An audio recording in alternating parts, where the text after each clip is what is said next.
Team Green time, and today we are testing the 2026 Kawasaki KX450.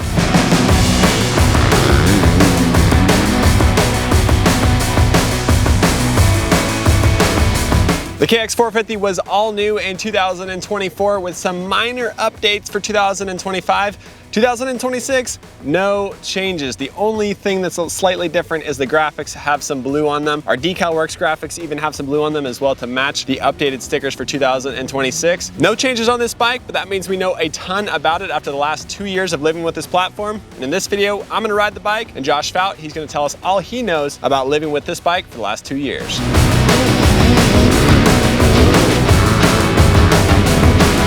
The KX450, let's list off some specs. This thing retails for $10,499. On the dyno, it hits 58 horsepower with 35 foot-pounds of torque. And on the scales, it weighs 239 pounds. It is the second heaviest bike in the class. The only bike that's heavier is the Suzuki RMZ 450. But as mentioned at the top of the video, 2024, this bike was all new. Got a steeper head angle to get some more weight on the front. Engine was updated, airbox was updated, and we spent a lot of time on this. The only changes for 2025 were the airbox. Airbox got a new air filter system. Rather than the flat piece of toast, they got a new dome filter inside this airbox. They also took out the rubber plug from the airbox to get a little more airflow in there, and then they updated the parameters on the KX Rideology app so you can adjust the mapping on this thing. But yeah, we've heard some different things about the price though, right? Josh, you hit the nail on the head when it comes to specs. But that price, that's MSRP. We have a buddy who just purchased this bike out the door, shipped, $6 grand. wow.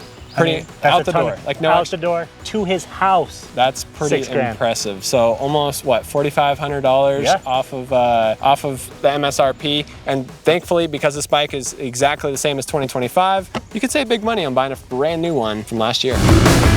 6th place in our shootout last year. That's where the KX450 finished, not at the top of the class. We do have a list of complaints about this bike, but it's not all bad news bears. The KX450 does have some positives to it. This guy, Josh Fout, has been our resident KX450 test ride. He rides everything, races everything quite a bit, but most of the time he ends up on the KX450. So talk a little bit about the handling and maybe some of the things you did like about the KX450. Yeah, I tend to gravitate towards the green fender. One thing I do like about this bike is the chassis. They really put the emphasis on steering, and they hit it on the head. It's perfect. That's exactly what they got. But they didn't lose that reliable Kawasaki stability. You don't want to lose it completely, kind of get away, turn into the Yamaha. You know, we had some complaints about that, but it keeps the stability. It steers better. In turn though, it puts some pressure on this fork, and that could be a bit soft. So we'll go back to the fork. It is a bit soft when you, with the steeper head angle. It's an easy fix. You can either go in compression if you're a novice level rider. A few clicks will really help you out there. If you go faster, 5.2 spring is gonna do you good. Yeah. You get more hold up, won't blow through the stroke. Still a really comfortable fork. Even this clamp, it's really comfy. It just inspires confidence. When you go back to the shock, I'm 200 pounds, no issue with the shock spring. I've ridden the stock shock for the last 3 years on this chassis. All good. I do lengthen the pivot to rear wheel length. I add 2 links on the stock sprocket to make a 116 chain. And if I run a 51 tooth rear, I'll go to a 118 link chain just to even get more stability. You can never have too much stability as long as you're not losing that cornering. The engine debate is always a big question in the 450 class. Do you want the fastest bike? Do you want a bike that's easier to ride? Do you want something that's exciting and makes you feel like you got your money's worth when you spent $10,000 on a new motorcycle? Or do you want something that's gonna allow you to ride it harder, faster, and longer? Everybody has a different opinion on that, and every brand offers a different power character. This one is a very mellow character. Today was a reminder for me. It's been a couple weeks or months, maybe like a month since I've ridden our KX450. Very smooth, mellow engine character. We talked about it last year. People gave us a hard time for it. If you want a Japanese 350, the KX450 is the most like a 350. It's definitely down on horsepower, definitely easier to ride, but does still have quite a bit more torque than a 350. A 350, you really have to ride hard to get the most power. This one, you still have to ride hard to get the most power. I did find myself shifting into first gear in a few turns. Mapping helped it out. Second gear was a little bit easier after we messed with the KX Rideology app. Chavez helped us out with that, but you obviously have raced this bike a ton, so what do you like about this KX450 engine? Let's not forget 58 horsepower. That's a pretty good number. It's got the horsepower on peak, huh? Yeah, that's a good number. Maybe does it display it on track? Not as much. Like you said, it's a long, linear, smooth power. It just grows as it builds as it accelerates through the RPMs. It lacks excitement on the bottom, yeah, but that's something simple we can fix by adding a tooth. Second gear is really long.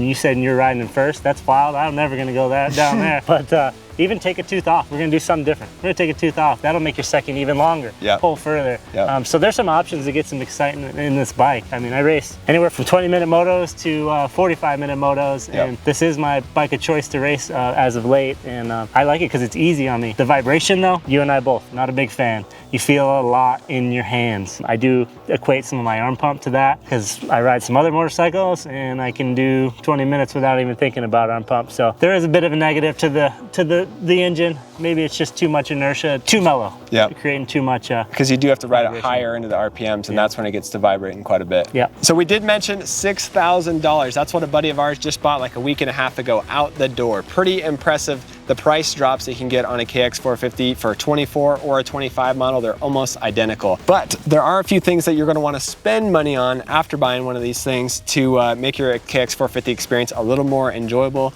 Josh, what are some of the cheap upgrades that are kind of essential, and what are some of the things that you would wanna spend money on? You know, you guys have all heard it before. We say the same thing. The plastics are cheap, the bolts strip. The story goes on and on. It's the same thing for this bike. Nothing's changed.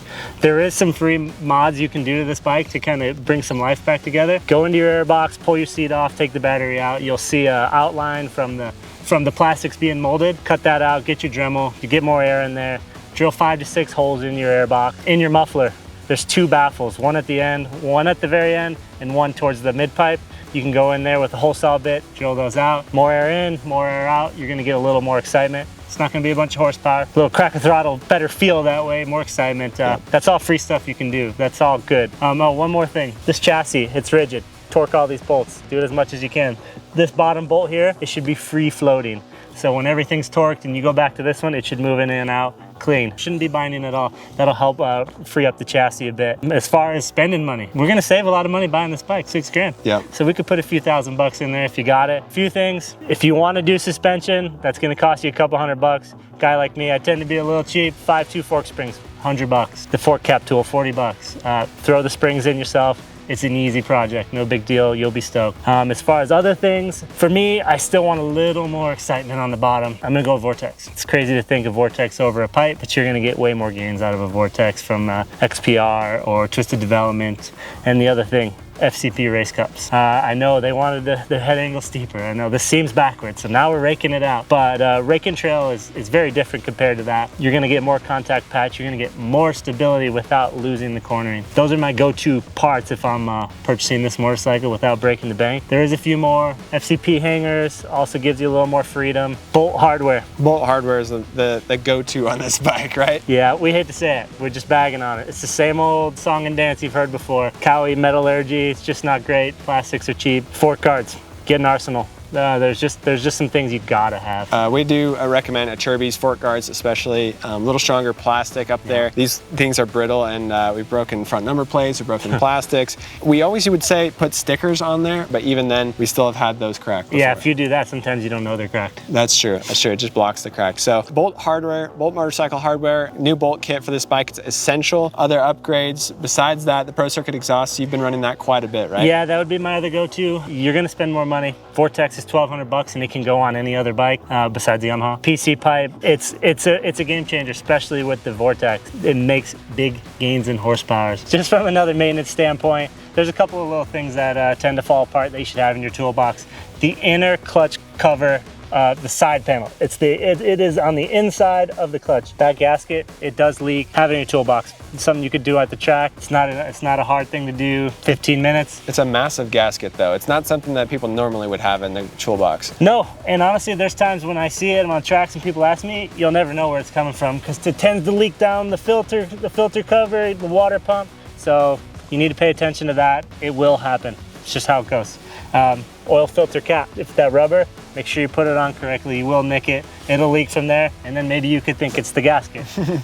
Clutch life, 12 hours. Just look at your clutch at 12 hours. Yep. The bike's not exciting on bottom. You'll find yourself using the clutch. I recommend 12 to 15 hours. Don't go too far. Clutch plates have been known to break. 30 hours on the piston. Look at it. You are saving money on the rebates and stuff like that, but you do need to keep an eye on the engine life. Yep, it's again, same old song and dance. Never known for the greatest durability, but 30 to 40 hours, get in there, take a look.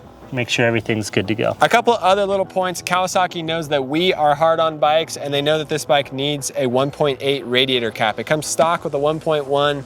We recommend putting a 1.8 on. Twin Air sells those, but that's what they give us just to make sure we keep this bike safe and smooth. They also added an hour meter on it. We put 2 hours on it today between us two, Sean and Brian riding it as well. And then these little rubber grommets up here. These are KTM style rubber grommets on the handlebars. You can actually buy these from Nihilo Concepts. They sell these rubber grommets, and Kawasaki actually uses them down underneath their battery to wrap up some cables around. But those are a couple little trick bits that Kawasaki adds for us on this bike. But my final question for you, this bike did place 6th in our 450 shootout last year, but if somebody's coming up to you asking about the KX450, who would you recommend this bike to? You know, I could have probably changed that, changed it around a little bit in the shootout, placing wise, but for me, this bike's for a guy who doesn't want to be intimidated by a 450. It's powerful. Don't be fooled. Just because it's mellow and linear off the bottom doesn't mean this isn't a really good motorcycle. Yeah, I like it. Well, KX450, smooth, controllable power. Would you say vet rider friendly? But vet riders like everything, huh? Dude, I'm a vet rider. You're a vet rider. You're almost. But, you know, yes. It can be for a vet rider, but like we said, it's hard, this whole vet thing. We know vet guys on Yamahas. Yeah, and they want the fastest bike out there, yeah. Dude, not me. So it's this whole vet thing, it's tough, but like our camera guy, we gotta give him some props. It's for the guy who doesn't want to be intimidated and wants by his 450. Yeah, controllable power. Well, that's what it is. KX450, controllable power, and a price point buy if you buy last year's bike or the year before, $10,499. Thank you guys for watching this video. Stay tuned to Motocross Action Magazine for a full write-up on this bike with even more information packed into there. If you're gonna be riding a KX450, you're gonna wanna know some tips and tricks to keep this thing on 2 wheels and keep it moving forward. We got that for you, so thanks for watching. See you at the track.